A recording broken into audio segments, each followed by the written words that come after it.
going on, everybody out there watching this? If you are, thank you for watching. If you watch for 5 minutes or 25 minutes, thank you for watching and supporting my channel and watching my videos. So, this video is the Year in Wrestling 2007, Part 1. I'm going to change it up a bit. In my Year in Wrestling videos, I'm not going to talk about every single pay-per-view match. I'm not going to talk about every TNA pay-per-view. I'm only going to talk about the January main event of TNA's pay-per-view, Lockdown, Slammiversary, and Bound for Glory. I'll talk about WWE. I'll talk about Royal Rumble, WrestleMania, SummerSlam, and Survivor Series, and some of the pay-per-views, the monthly WWE pay-per-views. I will talk about the main events that happened, but that's it. So I'm changing the format up a little bit of my Year in Wrestling videos so they don't run 45 minutes anymore. So I'm going to first talk about some deaths that were in wrestling deaths that happened. I don't know if I said that right, but wrestlers that passed away. That's what I meant. 2007, we lost a lot of wrestlers, couple women that were in the business, and a couple pretty big stars that were involved in wrestling for a long time. First death that he died and passed away in 2007. I'm not sure which month, but I know it was 2007. Bam Bam Bigelow. The late, great Bam Bam Bigelow. The guy was awesome when he was in the ring, when he was in his prime. The guy was awesome. He debuted, I believe, in 86, or early 87, he might have debuted. Anyways, I saw Bam Bam Bigelow on the network, I believe. First, he was in, I think, Mid-South Wrestling. If he wasn't in Mid-South, then I think I saw him in the AWA. If he was not in the AWA, well, the first place I saw Bam Bam Bigelow was in 1987 in the WWF. He was part of the Survivor Series 87. That's the first time I became aware of Bam Bam Bigelow, because where I live, the only wrestling I really got to watch religiously as a kid was WWF. I didn't have cable. I did have cable for like a year in 1989. I had cable for about a year, but then we had to get rid of it because my mom could not afford it anymore because she is a single mother. So, by the way, I love my mother to death. If it wasn't for her, I'd probably be dead. Anyways, I mean, as a single mother, she did everything she possibly could to keep food on the table and keep clothes on my back and a roof over my head. Anyways, what was I saying? Bam Bam Bigelow, I became aware of him in the WWF when I saw him in 87, when I was a really little kid. I was like three years old in 87. In the beginning of 87, I was 2 years old. Or no, I was 3 in the beginning. Going into 88, I was 4 years old. So, that tells you right there, if you can do simple math. I just told you in the start of 88 I was 4, so if you can do simple math, you can guess and find out my age if you want to. Bam Bam Bigelow passed away. My point I'm trying to make about him, the guy was a great worker, a great big man. He could move like he was great in the ring. The guy could move great. He could move like he was 250 pounds, but he was probably like 380, maybe even 400 at one time. Anyways, Bam Bam Bigelow, one of the greats in wrestling, should be in the WWE Hall of Fame. Hopefully he gets put in this year or next year. Bam Bam Bigelow, only world title he ever won is the ECW world title. I'm not sure if he won world titles in Japan. I don't know, but I know he won the ECW world title and the ECW TV title. He was also never held a title in the WWF, sadly. Never held or was a WCW hardcore champion, I believe. So, Bam Bam Bigelow, rest in peace, wherever you are, brother. Up next, another wrestler that passed away in 2007. He was a midget wrestler. He was around, I think, in 86, 87. This midget wrestler was around in the WWF. His name was Cowboy Lang. Cowboy Lang, the midget wrestler, passed away in 2007. Another great talent. In the ring, she was a pretty good worker, but she is more well known for being a great manager. Her name was Sherri Martel. Sadly, very sadly, she passed away in 2007. It had to do with her passing was, I think, because of prescription medication she took too much, I guess, and drank some alcohol on it, and then she fell over. And fell over, basically dropped dead on her porch. And I think a relative of hers found her, or somebody found her, her sister or a friend found her. I don't know who found her, but very sad, very tragic way to go. Sherri Martel was great. I really enjoyed watching her growing up. So rest in peace, Sherri Martel, wherever you are. Another great one, an absolute legend in women's wrestling, a pioneer in women's wrestling. She held the women's championship for, I think, almost 30 years. She was a women's champion for at least 27, either 27, 28, 29 years or 30 years. She was a women's champion. She had a title reign of 30 years. That tells you how damn good she was. Who am I talking about? The fabulous Moolah. She passed away in 2007, sadly.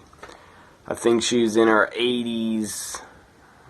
She had to be close to, I think, 90 years old. Anyways, very sad that the fabulous Moolah passed away. She was an all-time great and a pioneer in women's wrestling.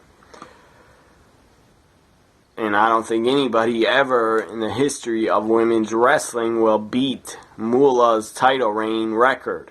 Nobody will ever even come close to it. Nobody in the WWE, definitely no diva, no woman is going to hold the title for 20 years. Not even close.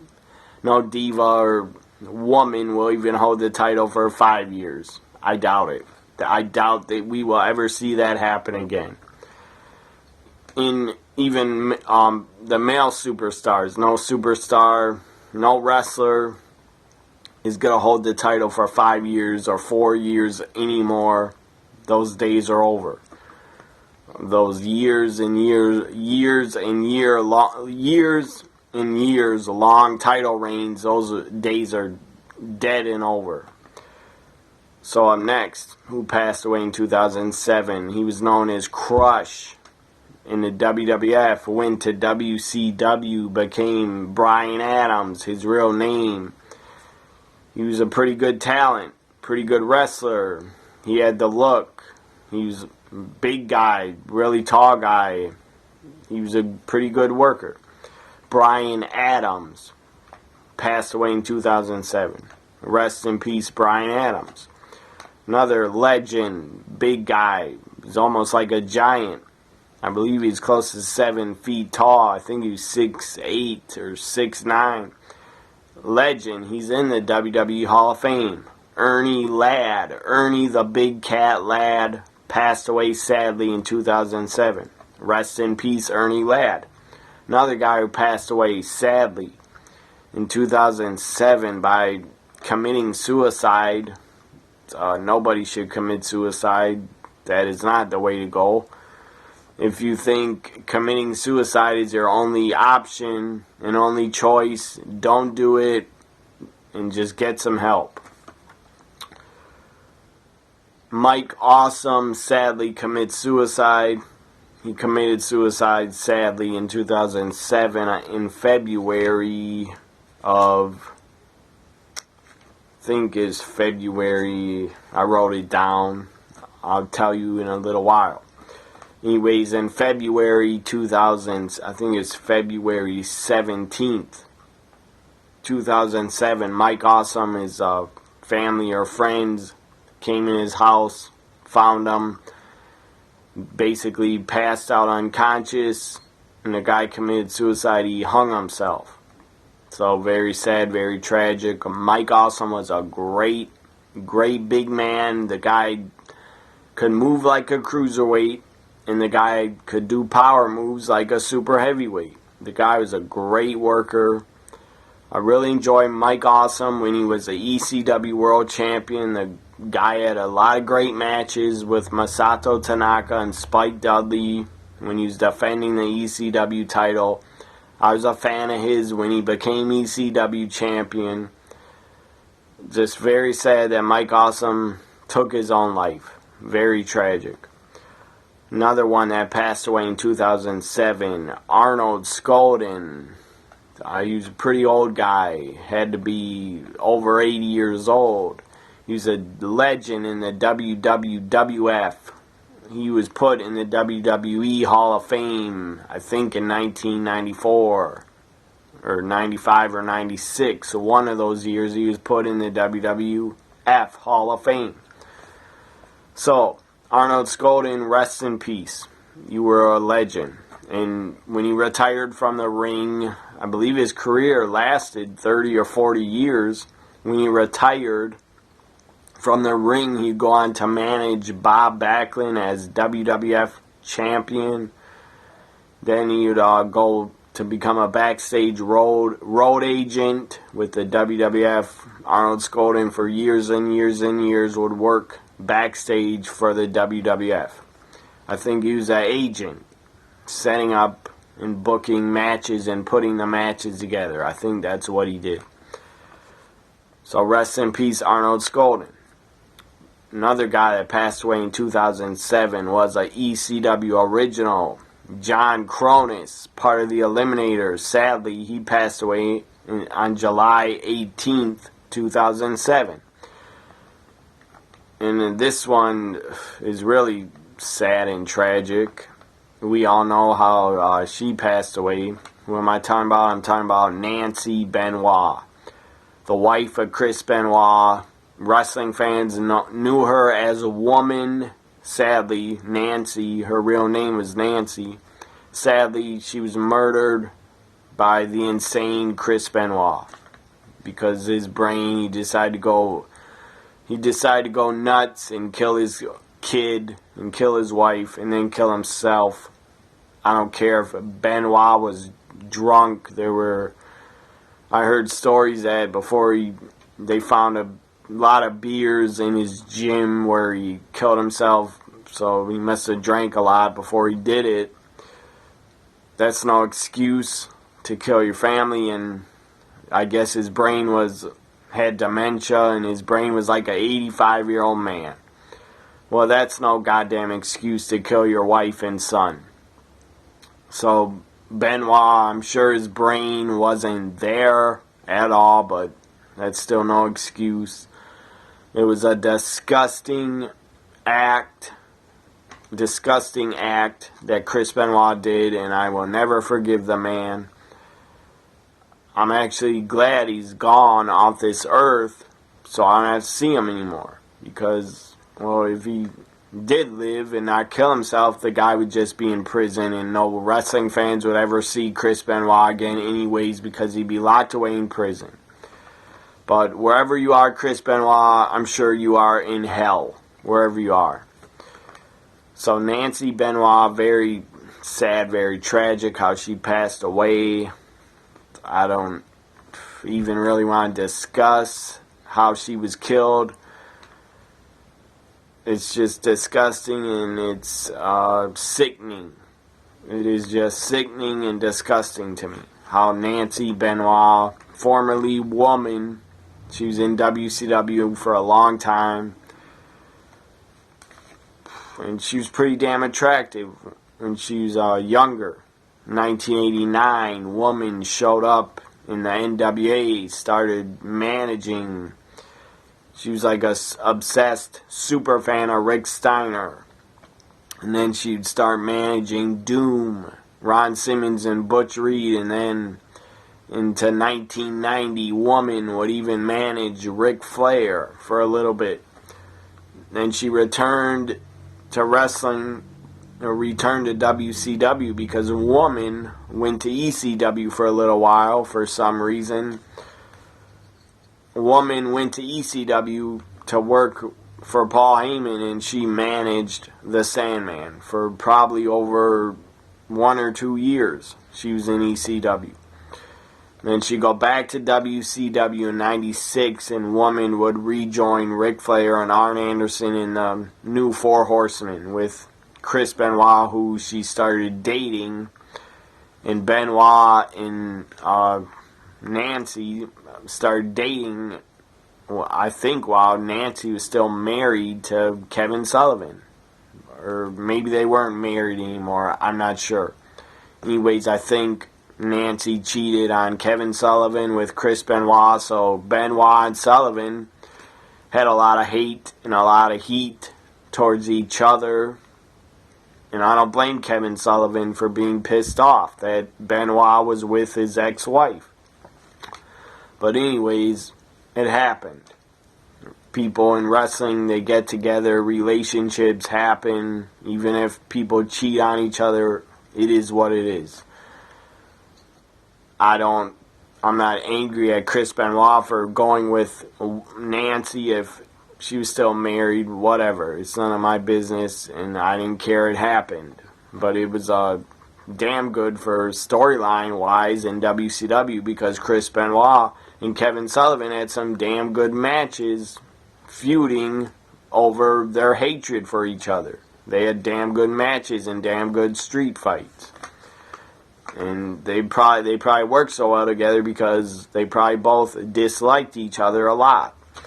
But Kevin Sullivan, a lot of credit to him, he was the booker at the time. I think he was a booker in 96 and 97.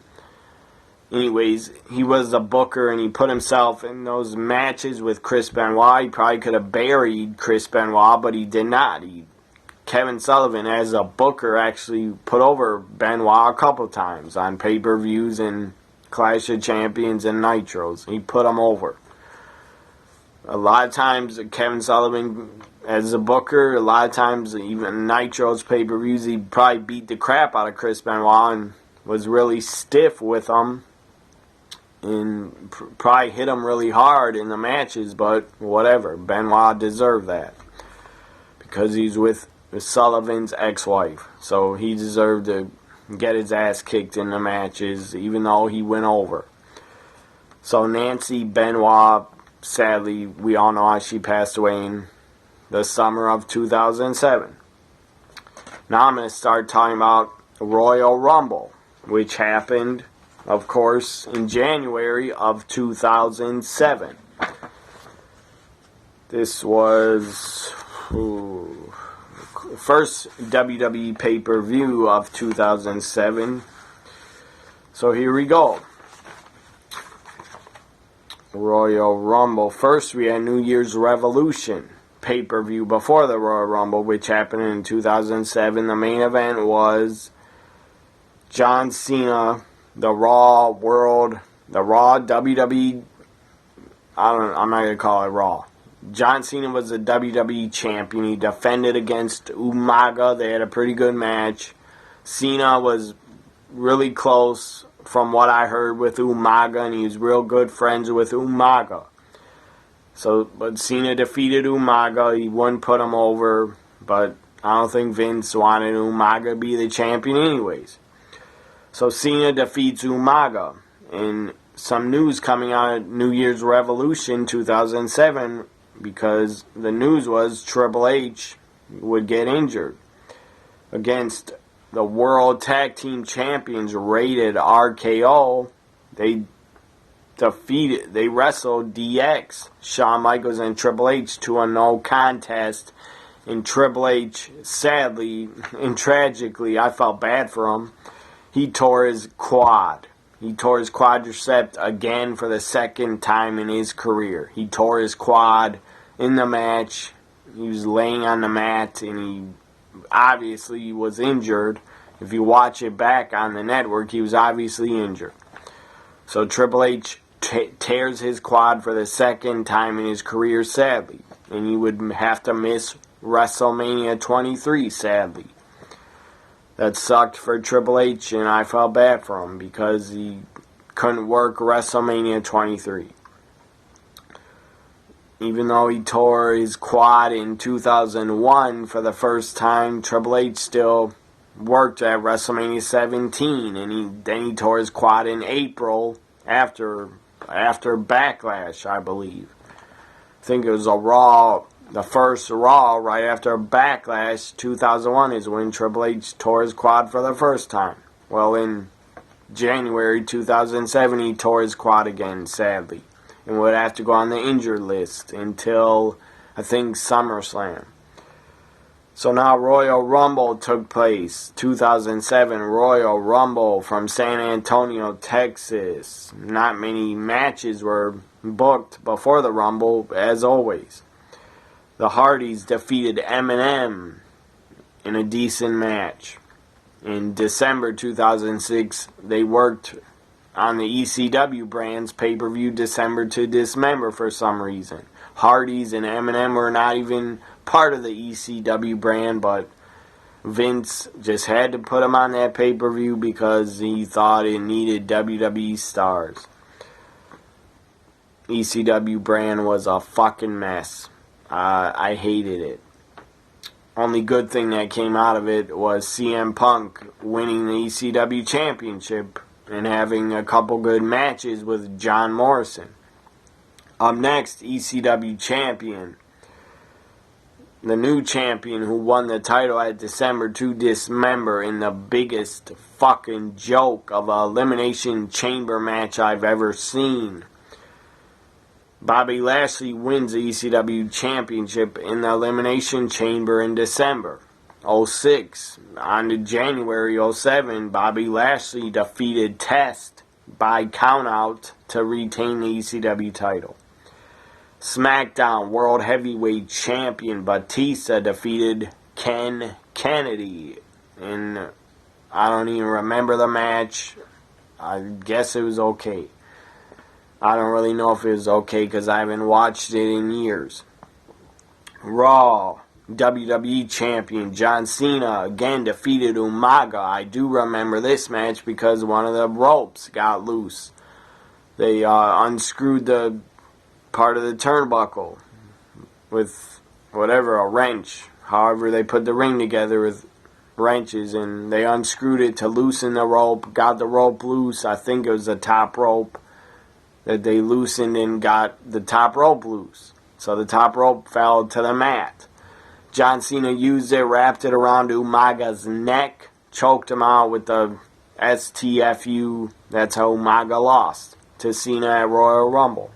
So Cena retains the WWE Championship. I was not surprised when it happened. I expected Cena to go to WrestleMania as a champion.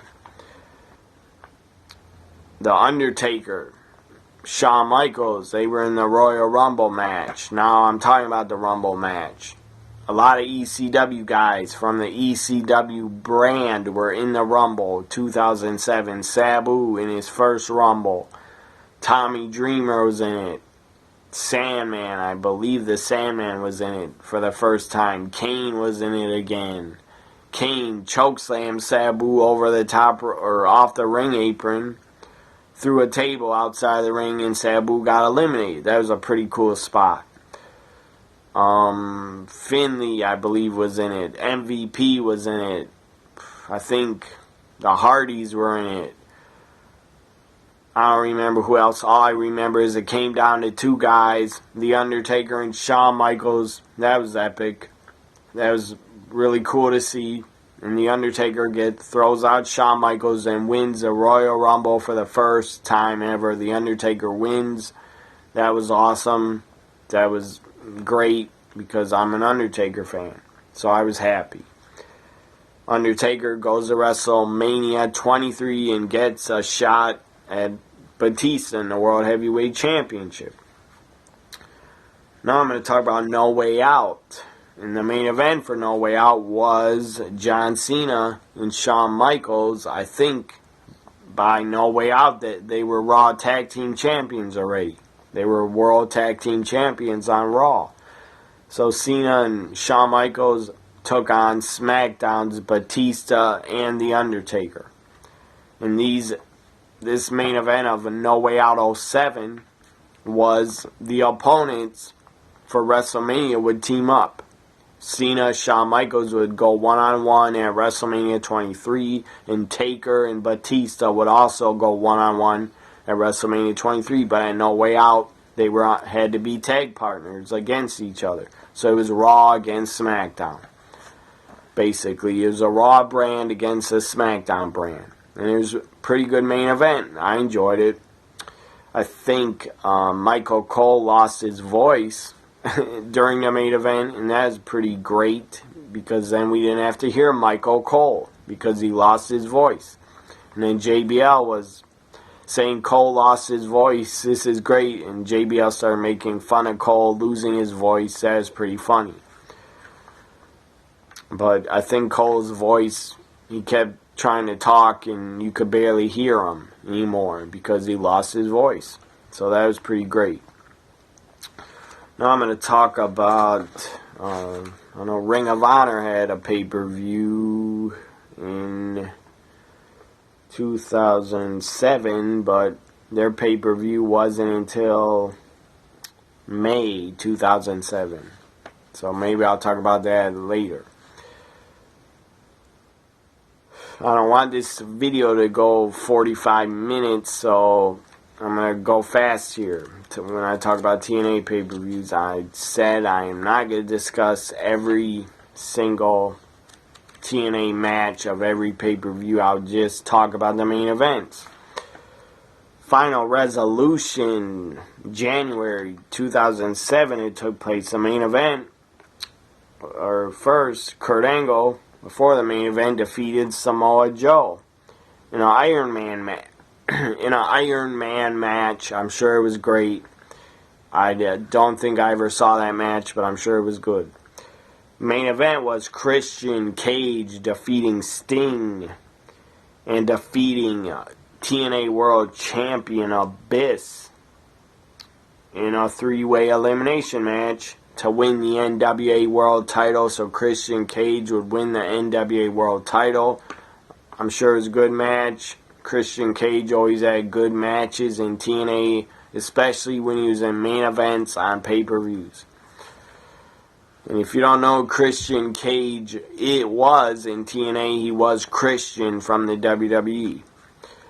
Against all odds, February 2007, the main event was Sting defeating Abyss. Or that was before the main event. In a prison guard match. I don't remember that match, but I actually do have Against All Odds 2007 on video, but I don't remember that match. I'm sure it wasn't that good.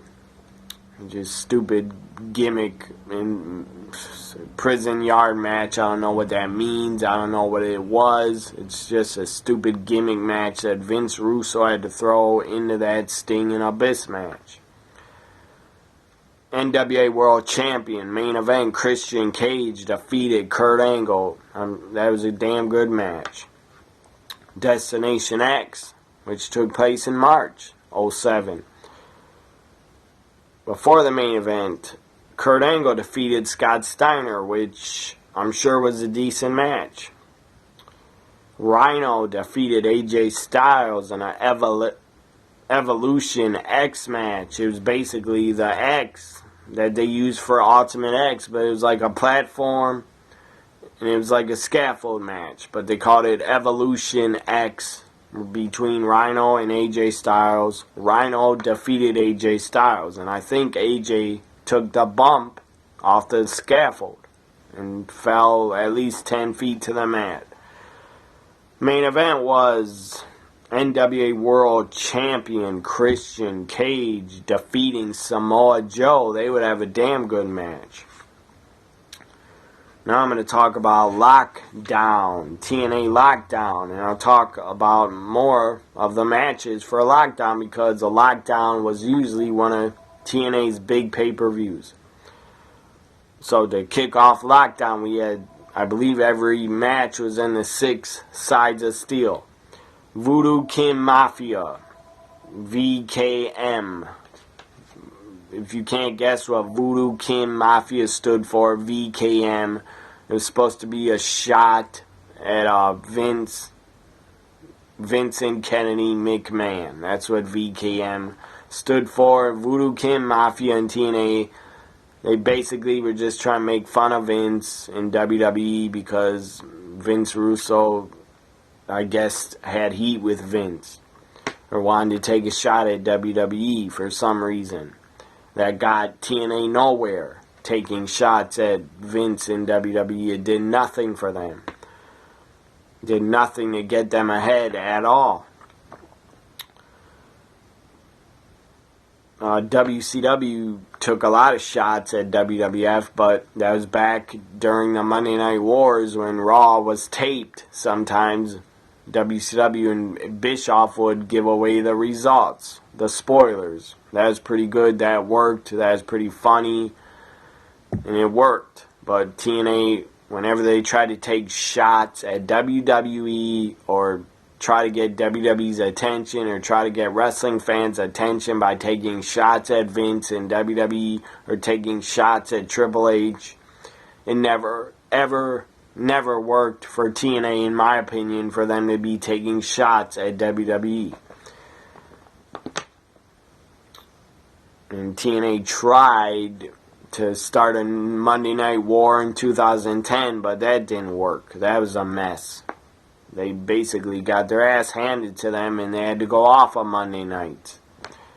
So that's what happened to TNA when they went up against Raw. They got their ass kicked, and they had to leave Monday nights. Voodoo Kin Mafia defeated some tag team called Send I don't know, something X. I don't know what the hell their name was. Voodoo Kin Mafia won. X Division champion Chris Sabin defeated Sanjay Dutt, Jay Lethal, Alex Shelley, and Shark Boy in a escape match where you basically had to climb over the cage and escape to win. It was a good X Division match. I'm sure it was good. I have Lockdown 07 on video also. Haven't watched it in years, but it was a pretty good pay-per-view from what I remember. Robert Roode defeated P.D. Williams. They were former Team Canada members together in Team Canada. Low-Key defeated Austin Starr in a 6 sides of steel match with special guest referee Bob Backlund. They actually TNA brought in Bob Backlund to be the special guest referee. He made a couple appearances on Impact, and he was in a feud with, I believe, with Austin Starr, who was Austin Aries. I don't remember him being called Austin Starr, but I'm pretty sure that was Austin Aries. Anyways, Bob Backlund started challenging Austin Starr to amateur wrestle him, and then he'd lock on the chicken wing, and it was pretty funny. But Bob Backlund's TNA run did not last long. I think it was only a one-time deal for him on pay-per-view at Lockdown. And he made maybe a couple appearances on Impact. Or maybe Bob Backlund was in TNA for 3 or 4 months. I don't really remember how long. Gail Kim defeated Jackie Moore in a catfight in a cage. I'm sure it's a decent knockouts match because they're both good workers. James Storm defeated Chris Harris in a 6 sides of steel blindfold match. I don't know who in the fuck came up with blindfolding 2 wrestlers inside a steel cage. That is one stupid ass idea. Must have been Vince Russo's idea. That is god awful booking, god awful gimmick match to come up with. You put 2 guys in a cage and then you blindfold them. That is stupid as fuck. Probably was Vince Russo's idea, because he was a head booker at the time, the head creative guy of the creative team in TNA. They had a lot of, I think, Dutch Mantel, Zeb Coulter now in WWE. He was even part of TNA's creative team, but he basically helped the Knockouts a lot and put together in the Knockouts matches and helped the division and helped all the Knockouts. And Dutch did a great job helping the Knockouts. At least that's what I heard he did in TNA. And Mike Tenay was also on the creative team, I believe. And Mike Tenay, I'm sure, had some pretty good, better ideas than Russo. So, as I said, James Storm defeated Chris Harris in a blindfold 6 sides of steel match, which was probably god-awful. I'm not saying the talent was awful. I'm saying the match was awful. The gimmick of it. Up next, we had Christopher Daniels defeat Jerry Lynn in the 6 sides of steel. Team 3D defeated LAX in an electrified 6 sides of steel cage match. And I think that's for the TNA or NWA tag titles, so Team 3D won the NWA tag titles. Team Angle, Kurt Angle, Samoa Joe, Rhino, Sting, and Jeff Jarrett defeated Team Christian Cage, AJ Styles, Tyson Tomko, Abyss, and Scott Steiner in a lethal lockdown match. It was a pretty good main event. I enjoyed it. So now I'm going to go back to WWE and talk WrestleMania 23. WrestleMania 23 took place from Detroit, Michigan at Ford Field, the home of the Detroit Lions. Took place on April 1st, 2007. WrestleMania 23. On the pre-show, we had, or it wasn't even shown on the pre-show, it was shown on the WrestleMania DVD. It's a special bonus match from the pre-show, but it wasn't taped on TV. It's just for the WrestleMania DVD. Ric Flair and Carlito defeated Gregory Helms and Chavo Guerrero Jr. in a lumberjack dark match. First match of WrestleMania. WrestleMania 23 kicked off with Ken Kennedy, Edge, CM Punk, King Booker, Jeff Hardy, Matt Hardy, Finlay, and Randy Orton in a Money in the Bank ladder match. This was the third year of the Money in the Bank ladder match at a WrestleMania. The third year of the Money in the Bank. And Ken Kennedy defeated Edge, CM Punk, Matt Hardy, King Booker, Jeff Hardy, Finlay, and Randy Orton. Jeff Hardy did a spot, took a dive off one of the giant ladders to the outside, through Edge. They both crashed through a gimmick ladder, of course. I'm sure the ladder had some break in the middle. Where they landed, it broke in the middle. I think it was a wooden ladder and they just spray painted it. It was probably really soft wood and they just spray painted it silver. Anyways, it was still a cool spot. Jeff Hardy jumped off probably 15-20 feet through Edge through the ladder. So Ken Kennedy winning, I was pretty happy about it at the time because I was a fan of Ken Kennedy. I was a fan of Mr. Kennedy. So I was really happy he won Money in the Bank and that he would be getting a future title shot. But his title shot never happened because he jobbed on Raw and lost his Money in the Bank to Edge. I guess Kennedy was injured. I found that out on my from one of my Twitter friends. I found out Kennedy was injured, so that's why he had to give up the Money in the Bank briefcase. I did not know that. I just thought Kennedy had major heat backstage, so that's why he lost some Money in the Bank. Even though he did have major heat because he ended up leaving the company, and I think they fired him. So, up next at WrestleMania was not good.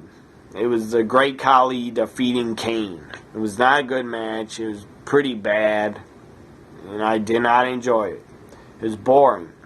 U.S. title match. This was pretty good. Chris Benoit defended the U.S. title and defeated MVP in a good match for the U.S. title. The Undertaker getting his World Heavyweight title shot. The Undertaker defeated Batista to win the World Heavyweight Championship. It was a damn good match. I believe there's no disqualification. It was Taker and Batista worked really well together. I'm sure that's thanks to Undertaker because he's a damn good worker. So he brought the best out in Batista. I was happy for Undertaker that he won the World Heavyweight Championship at WrestleMania. It was a second time I believe he's won a world title at WrestleMania. The first was WrestleMania 13. So, and Taker's streak would continue also. Up next, we had the ECW Originals. An ECW brand match had to be on WrestleMania. ECW Originals, Tommy Dreamer, Sabu, The Sandman, Rob Van Dam defeated the New Breed, Elijah Burke, who is now the Pope in TNA working on commentary. The Pope, Elijah Burke. He wasn't called the Pope in WWE. I'm just saying now he's the Pope. Anyways, Elijah Burke, Marcus Corvan, who was Monty Brown from TNA, Matt Striker and Kevin Thorne, they lost to the ECW Originals. Now, Bobby Lashley with Donald Trump accompanied him, or came down to ringside. Because this was a battle of the billionaires. If Vince's guy, Umaga, lost, Vince had to get his head shaved bald. If Lashley lost, Trump had to get his head shaved bald. Pretty good concept, pretty good gimmick match. Because I wanted to see Vince get his head shaved because I thought it'd be funny, and it was funny to see Vince bald. Anyways, Bobby Lashley wins and defeats Umaga. They had a decent match. Stone Cold Steve Austin was a guest referee. He did a good job. Trump, during this match on the outside of the ring, tackled Vince and then started doing these god-awful punches where he didn't look like he knew how to hit anybody. Like Trump has never punched anybody or threw a punch at anybody in his life. He was going like this. That's how Trump was hitting Vince. He looked like he was a girl hitting her boyfriend. Anyways. What the hell was I saying? Trump gets in the ring. They put Vince in the barber chair. They put a ton of shaving cream on Vince's head. Stone Cold, Trump, and Bobby Lashley all start shaving Vince's head. It's pretty funny. Vince and the face shows he made was funny as hell. Vince looked really upset, like he did not want his head shaved. And Vince, Mr. McMahon, his character, he's always on the money. At least he was back then. I don't know about anymore because he's 70 years old now. So Vince, sometimes on TV, he acts like he doesn't talk quick enough when he's cutting promos, and maybe he's losing some of his brain. I don't know. His brain functions, I don't know. I don't know if he is or not. But it seems like Vince might be losing, being at the top of his game, might be losing that. Because he's 70. Anyways, next we had or Stone Cold, I think, after Vince got his head shaved, Stone Cold Stunner Donald Trump. That was great to see. And that got a great pop. Up next, we had the Women's Championship on the line, which this was not a good women's match at all. It was not a good women's championship match at all. Melina was a good worker. She'd get better after WrestleMania 23, but she couldn't really carry Ashley. It was a pretty big mess. Melina defeated Ashley Mazzaro in a Lumberjill match to retain the Women's Championship. I was a fan of Melina's. She, as I said, she got better in the ring, but at WrestleMania 23, she wasn't that good in the ring yet. She was decent and not that bad. Melina was always better than Eva Marie in the ring and selling and not botching moves. So Melina was always better than Eva Marie and Kelly Kelly. Anyways, Melina defeats Ashley Mazzaro. Ashley probably just got the title shot because she was being pushed because she just posed for a Playboy. Up next, we had the main event. WWE Champion John Cena defended against HBK Shawn Michaels. And this match was supposed to be Triple H against Cena, but Triple H tore his quad. So Shawn Michaels took his place, and I'm glad HBK did because he pulled a damn good match out of Cena. They had a damn good main event WrestleMania match. And of course they were. Because Mr. WrestleMania, Shawn Michaels, was in it. So of course they were going to have a great main event match. Because Shawn Michaels was Mr. WrestleMania. He always stole the show every year at a WrestleMania. He stole the show. Any match he was in. So John Cena retains and wins. I wasn't happy about it, but I kind of expected it. But watching it, I was hoping that Shawn Michaels would win the WWE Championship. But it didn't happen. I got over it. And then after WrestleMania on a Raw, I believe from London, I think it was in April, right after WrestleMania 23, Shawn Michaels and John Cena, back when Raw was 2 hours, Cena and Shawn Michaels went 1 full hour. They wrestled 1 full hour on Raw, and it was great. It was an awesome match. It was great stuff. It was entertaining as hell. So that was WrestleMania 23, and when Cena came out, his entrance was pretty epic. They showed a car on the screen speeding through the streets of downtown Detroit. It was obviously a stunt driver because Cena couldn't drive like that. Or maybe he can. I don't know. But I think it was a stunt driver. He breaks through this glass that said WrestleMania 23 on it. The car breaks through the glass. Who gets out of the car when his music hits is John Cena with the title. Pretty good entrance for WrestleMania. And Shawn Michaels had a pretty good entrance also. WrestleMania 23, if I'd give it a rating, 1 to 10, I would say WrestleMania 23 was about an 8.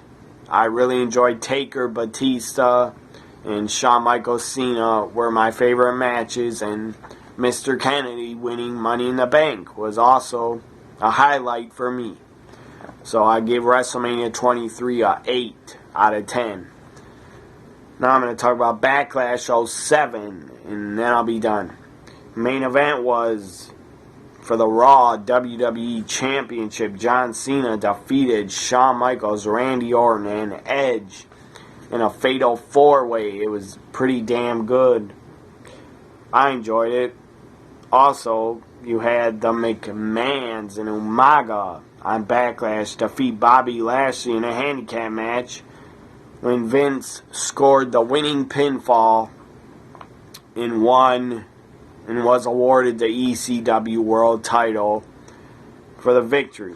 So Vince McMahon, Mr. McMahon, would become the ECW champion, and I felt like doing this when Vince became ECW champion, because that was just pouring more dirt on the grave of ECW. On the original ECW, Vince was basically spitting on the grave of ECW, pissing on the grave of the original ECW, and shitting on the grave of the original ECW. Vince making himself, or his character, whatever, Mr. McMahon making himself ECW champion was fucking ridiculous.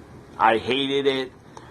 I didn't like it, but I guess Vince got the reaction he wanted from hardcore fans, because the fans also hated it and booed Vince like hell. So Vince probably thought to himself, I'm even more of a better heel now because I'm the ECW champion. Whatever. I hated it. Vince never should have made himself ECW world champion. I get, maybe that was Vince's way to say to Paul Heyman, you're no longer with the company, I own ECW and I'm going to do what I want with it. So maybe Vince winning the ECW championship was a big F you to Paul Heyman. I don't know what Vince was thinking. I guess he thought, I'll win the ECW championship for my Mr. McMahon character to get more heat. Well, you didn't need more heat, Mr. McMahon. Vince, you didn't need any more heat. You already had heat, no matter what. You had heat because you were already fucking bald and you were wearing a stupid little hat on Raw to cover your bald head. And the fans already hated you when you were bald and made fun of you and laughed at you and made jokes about you. So, I guess Vince winning the ECW championship was a big FU also to the fans of the original ECW. I don't know what it was, but it was stupid as hell. And me as a fan of the original ECW, I hated Vince winning the championship, but I shouldn't have hated it that much because it wasn't the original ECW anymore. It was a watered down piece of shit version of it. Not even a version of ECW, because they didn't even have it. Their Extreme Rules matches they had were crappy, and they weren't the original ECW matches. And the only good thing the ECW brand ever did was have CM Punk win the championship and have Kofi Kingston debut on the ECW brand. That was the only good things they ever did. Anyways, hope you enjoyed the Year in Wrestling 2007 Part 1. Sorry, I went on for 52 fucking minutes. Follow me on Twitter at TNA Guy and at NXT WWE Guy. Part 2 of the Year in Wrestling 2007, I promise, will be shorter than 50 minutes. Bye for now, everybody. Have a great Thursday.